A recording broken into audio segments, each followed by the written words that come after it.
Hello viewers, welcome to back my YouTube channel. Viewers, আজকে আমরা এই ভিডিওতে দেখে নেব সেন্ট্রালাইজ অ্যাডমিশন পোর্টালে প্রেফার লিস্ট তৈরি করবেন। এর আগের ভিডিওতে আমরা দেখেছি যে আপনারা কিভাবে রেজিস্ট্রেশন করবেন এবং প্রোফাইল কিভাবে কমপ্লিট করবেন।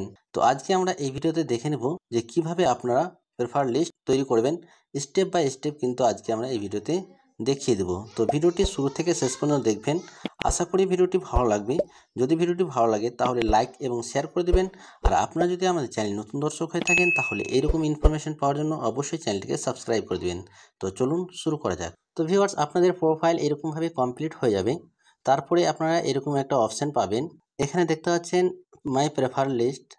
তো এখানে অ্যাড নিউয়ে ক্লিক করলে আপনারা এরকম একটা অপশান পাবেন, সার্চ কোর্স / ইনস্টিটিউশন। তো এখানে আপনারা ক্লিক করবেন। সার্চে ক্লিক করলে এরকম একটু সময় নেবে, তারপরে এরকম ইন্টারফেস শো হবে। তারপরে আপনারা এখান থেকে আপনার কলেজটা সার্চ করে নেবেন। আপনি যে কলেজে অ্যাডমিশন হতে চান বা কী কোর্স নিয়ে অ্যাডমিশন হতে চান সেটা কিন্তু এখান থেকে সার্চ করে নেবেন। তো এখানে আপনারা কিন্তু বাই ডিস্ট্রিক্টভাবে সার্চ করতে পারেন, বাই প্রোগ্রামভাবে সার্চ করতে পারেন, বা by subject, by college, by university. তো আপনারা এখানে যে কোনো একটা অপশান দিয়ে কিন্তু আপনারা সার্চ করতে পারেন। তো এখানে বাই ডিস্ট্রিক্ট দিয়ে আমি সার্চ করে নেব।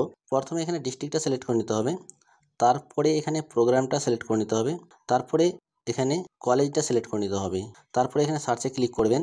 তারপরে যে কলেজটা আপনি সার্চ করলেন সেই কলেজের আপনার যতগুলো কোর্স রয়েছে সেই কোর্সগুলো এখানে শো করবে।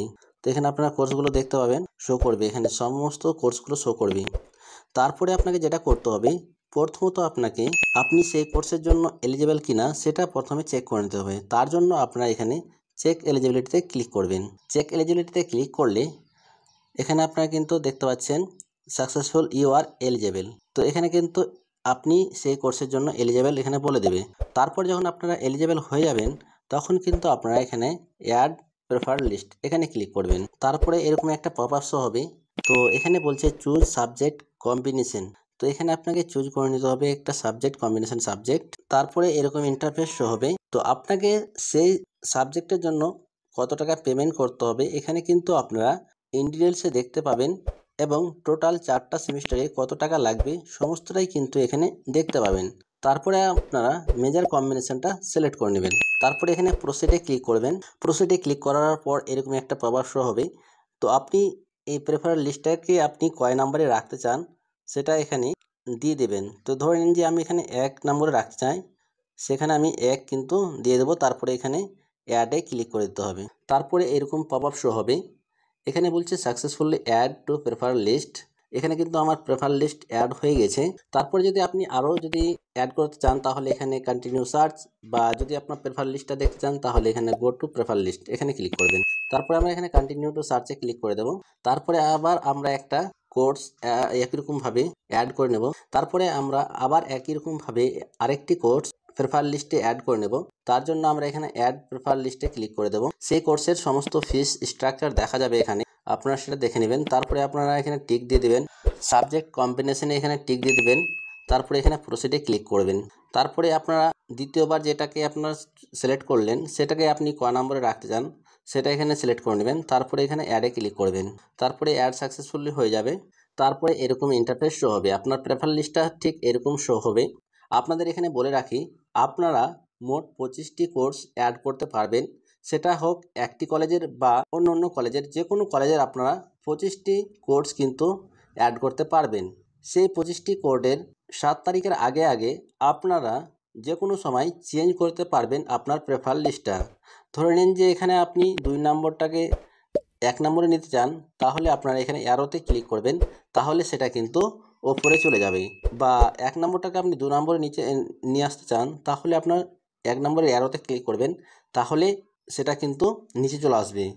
অথবা আপনারা যদি এখান থেকে কোনো সাবজেক্টকে ডিলিট করতে চান তাহলে এখানে ডিলিট অপশানে ক্লিক করলেই কিন্তু ডিলিট হয়ে যাবে। ডিলিট করে কিন্তু আবার আপনারা প্রেফার লিস্ট অ্যাড করতে পারবেন নতুনভাবে। এটা কিন্তু আপনারা যত ইচ্ছা ততবার আপনারা চেঞ্জ করতে পারেন, কিন্তু সেটা আপনাকে 7 তারিখের আগে আগে করতে হবে। 7 তারিখের পরে কিন্তু আপনারা যেরকমভাবে রাখবেন সেটা কিন্তু অটোমেটিকলি সাবমিট হয়ে যাবে। ধরে নিন যে আপনি যদি 2 নম্বর প্রেফার লিস্টটাকে 1 নম্বরে নিতে চান তাহলে এখানে ক্লিক করবেন। ক্লিক করার পর আপনারা যে 2 নম্বরে ক্লিক করেছেন সেটাকে আপনি এখানে 1 লিখে দিলে আপনার প্রেফার লিস্টটা সেটা 1 নম্বরে চলে যাবে। তো এরকমভাবে আপনাদের চেঞ্জ হতে থাকবে 7 তারিখ পর্যন্ত। আপনার 7 তারিখের মধ্যেই কিন্তু অবশ্যই সবগুলো ঠিকঠাক মতো চেঞ্জ করে নেবেন। সব কিছু দেওয়ার পর আপনারা এখানে জাস্ট সেভে ক্লিক করবেন। সেভে ক্লিক করার পর এরকম একটা পপ আপ শো হবে। তো আপনারা এখানে দেখতে পাবেন নোট একটা পপ আপ শো হচ্ছে।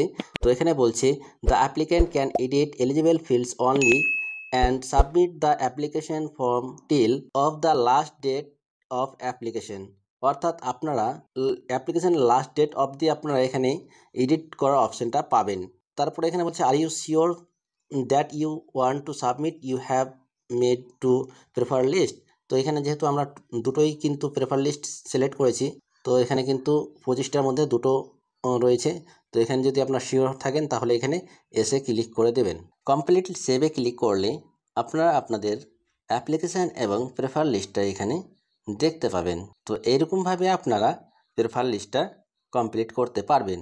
দেখে নেওয়ার পর আপনারা যদি ঠিক থাকে তাহলে আপনারা কিন্তু রেখে দেবেন। যদি আপনাদের মনে হয় যে আপনাদের কোনো জায়গায় চেঞ্জ করার দরকার বা ডিলিট করা দরকার তাহলে আপনারা অ্যাপ্লিকেশন উইন্ডো ক্লোজ হওয়ার আগে পর্যন্ত আপনারা যে কোনো ধরনের এডিট বা ডিলিট করতে পারবেন। তো এইরকমভাবে আপনারা প্রেফার লিস্টটা তৈরি করে নেবেন। তো এই ছিল আজকের ভিডিওটি কেমন হলো অবশ্যই কমেন্ট করে জানাবেন। যদি ভিডিওটি ভালো লাগে তাহলে লাইক এবং শেয়ার করে দেবেন। আর আপনারা যদি আমাদের চ্যানেল নতুন দর্শক হয়ে থাকেন তাহলে অবশ্যই চ্যানেলটি সাবস্ক্রাইব করে দেবেন। Thank you for watching this video.